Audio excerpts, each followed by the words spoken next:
Yurtimiz betakror tabiati, so'lim maskanlari va sirli go'shalari bilan sayyohlarni o'ziga maftun etib kelyapti.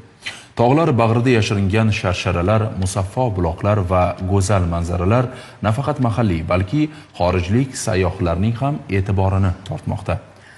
Ana shunday betakror maskanlardan biri Shahrisabz tumanida joylashgan Kuntegmes sharsharasidir.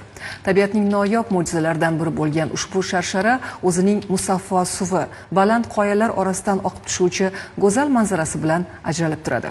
Muxbirimiz Shavkat Aminov manzilda bo'ldi. Qashqadaryo viloyatining turizm salohiyati haqida bugun ortiqcha e'tirofga hojat yo'q. Betakror tabiatga ega vohaning hali jamoatchilikka noma'lum, lekin ko'rishga arziydigan shunday manzillari ham borki, bu sizga har tomonlama zavq bermasdan qolmaydi.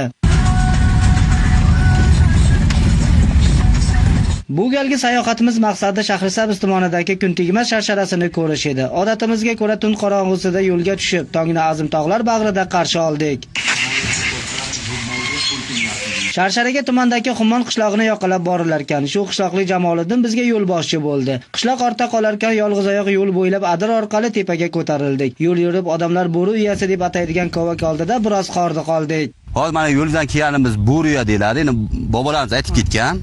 Bo'ri deb bizlar ham shu bo'ri deb ketganmiz. O'zingiz ham ko'rdingiz. Tog'liklar odatiga ko'ra qoya va toshlarga nom berilishiga doim biror sabab topilgan va albatta bo'ri uyasi ham bundan mustasno emasdi. Yo'limizda davom etib ikki tog' o'rtasidagi soyga indik. Mahalliy aholi tilida Oqsoy deb ataladigan ushbu dara bizni manzilga eltadigan asosiy yo'l edi. Ta'kidlash kerakki, aynan shu manzilda tabiatning mohirligiga yana bir bor tan bermasdan ilojingiz qolmaydi. Yo'limiz yakunida qoyalar biz o'ylagandek ayro emasdi. Mana bu qarsang go'yo tog'ni ikkiga ajratib yuborgandek hayratomuz manzarani yuzaga keltirgandi. Qoya labida turib atrofni kuzatishning o'zi yurakni allaqanday to'lqinlantirib yuborardi. Tushga yaqin bir vaqtda pastga inib qoyalar oralab sharsharaga yetdik. Tashqarida quyosh yuzni jizg'ana qilib turgan bo'lsa-da, ichkarida etni junjiktiradigan salqinlik hukmron. Hali biz tepasida turib sezmagan go'zallik ichkarida o'zining bor bo'y bastini namoyon qilib turardi. Aytishganidek pastda quyosh nuri deyarli ko'rinmasdi.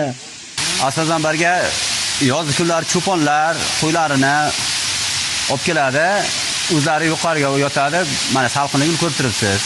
Kuntegmes, ya'ni quyosh nuri tushmaydigan bu manzil haqida aytarli biror ma'lumot yo'q va hozircha bu haqda ko'pchilik eshitmagan ham. Bugun viloyatda sayyohlarga taqdim etilayotgan betakror manzillar ko'p va ular allaqachon dovruq qozonib ulgurgan. Ammo hali o'rganilishi, tadqiq etilishi zarur bo'lgan manzillar ham talaygina. Qoyalar etagidagi mana bu tosh minoralar yoki Kuntegmes sharsharasi viloyatning yana bir durdonasi bo'lishi mumkin. Ortga qaytarganmiz bosgan yo'limiz, tortgan mashaqqatimiz sayohatimizni nafaqat jozibali, balki mazmundor qilganidan ko'nglimiz faxrga to'ldi.